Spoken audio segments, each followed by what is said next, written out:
नमस्कार। आज हम बात करने वाले हैं भारत के दिल उत्तर प्रदेश की। पर यह कोई मामूली सफर नहीं होगा। हम जानेंगे कुछ ऐसी अनसुनी और सच कहूं तो हैरान कर देने वाली कहानियां जो शायद ही पहले किसी ने सुनी हो।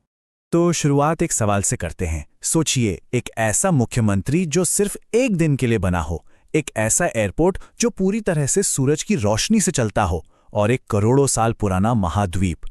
अब इन तीनों में भला क्या कनेक्शन हो सकता है? सुनने में थोड़ा अजीब लगता है ना? लेकिन जवाब, यकीन मानिए, बहुत सीधा है। ये सब उत्तर प्रदेश की उस विशाल और रंग बिरंगी कहानी का हिस्सा है जिसके कई पन्ने अभी खुलने बाकी हैं। तो ये सिर्फ जानकारी नहीं है, ये एक तरह की खोज है, एक सफर है। तो चलिए कहानी की शुरुआत करते हैं बिल्कुल जमीन से, मतलब उस भौगोलिक नींव से, उन चट्टानों और नदियों से जिन्होंने इस इलाके को वो शक्ल दी है जो आज हम देखते हैं। ये जानकर शायद हैरानी हो कि उत्तर प्रदेश का एक बड़ा हिस्सा धरती के सबसे पुराने जमीनी टुकड़ों में से एक से जुड़ा हुआ है। जी हाँ, दक्षिणी यूपी का जो बुंदेलखंड पठार है ना, वो असल में गोंडवाना लैंड का ही एक हिस्सा है। वही सुपर कॉन्टिनेंट जो करोड़ों करोड़ों साल पहले हुआ करता था। ये बात इस जमीन की गहराई और उसकी उम्र के बारे में बहुत कुछ बताती है। और देखिए, इस राज्य का पानी से रिश्ता भी सदियों पुराना है। एक तरफ है पूर्वी यमुना नहर जिसकी नींव शाहजहां के जमाने में रखी गई थी, और दूसरी तरफ है आज का नेशनल वाटरवे 1, देश का सबसे लंबा अंदरूनी जलमार्ग। सोचिए, प्रयागराज से हल्दिया तक 1620 किलोमीटर। ये एकदम परफेक्ट मिसाल है कि कैसे यहाँ पुरानी इंजीनियरिंग और आज की मॉडर्न लॉजिस्टिक्स साथ साथ चलती हैं। अच्छा, जमीन और पानी की बात तो हो गई। अब जरा वक्त में पीछे चलते हैं और देखते हैं कि इतिहास ने इस जगह की पहचान को कैसे गढ़ा है। कुछ बहुत ही दिलचस्प पलों पर नजर डालते हैं। जरा इस टाइमलाइन को देखिए।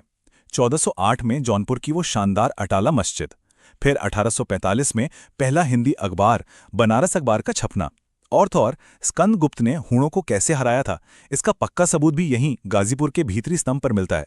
लेकिन इस लिस्ट में एक तारीख है जो सबसे अलग है, सबसे अनोखी। वो है 1998। जी हाँ, 1998 में हुआ ये कि एक बड़े ही नाटकीय राजनीतिक उलटफेर में गवर्नर ने कल्याण सिंह सरकार को बर्खास्त कर दिया और जगदंबिका पाल को मुख्यमंत्री बना दिया। लेकिन कहानी में ट्विस्ट तब आया जब सुप्रीम कोर्ट ने दखल दिया और उन्हें सिर्फ एक दिन बाद ही कुर्सी छोड़नी पड़ी। मतलब भारतीय राजनीति का एक ऐसा पन्ना जो शायद ही कभी भुलाया जा सके।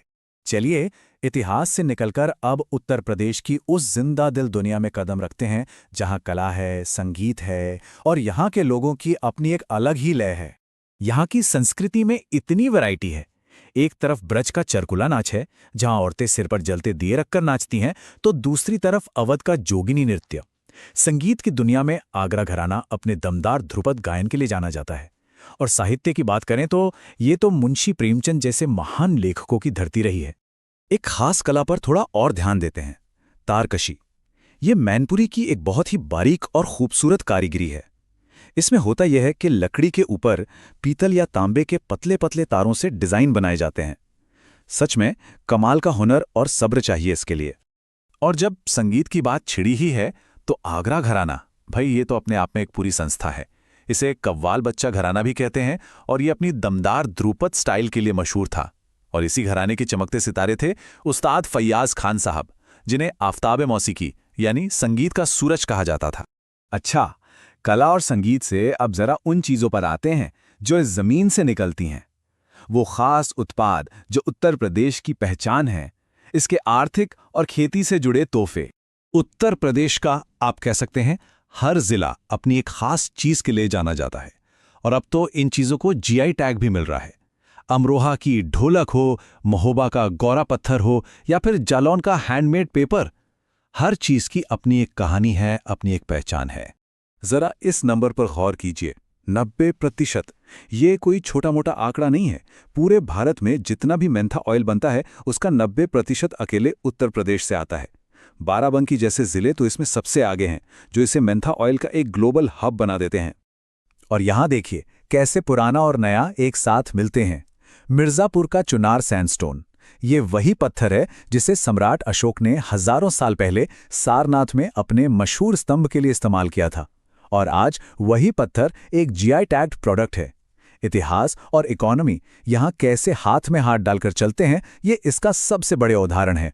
तो अब आखिर में एक नजर डालते हैं कि उत्तर प्रदेश आज के दौर के बड़े बड़े प्रोजेक्ट्स के साथ अपने आने वाले कल को, अपने भविष्य को कैसे बना रहा है। मॉडर्न इंफ्रास्ट्रक्चर की बात करें तो पूर्वांचल एक्सप्रेसवे इसका एक बहुत बड़ा उदाहरण है। पूरे 341 किलोमीटर लंबा, जो लखनऊ से शुरू होकर 9 जिलों को पार करता हुआ गाजीपुर तक जाता है। यह सिर्फ एक सड़क नहीं, बल्कि कनेक्टिविटी और तरक्की का एक बड़ा सिंबल है।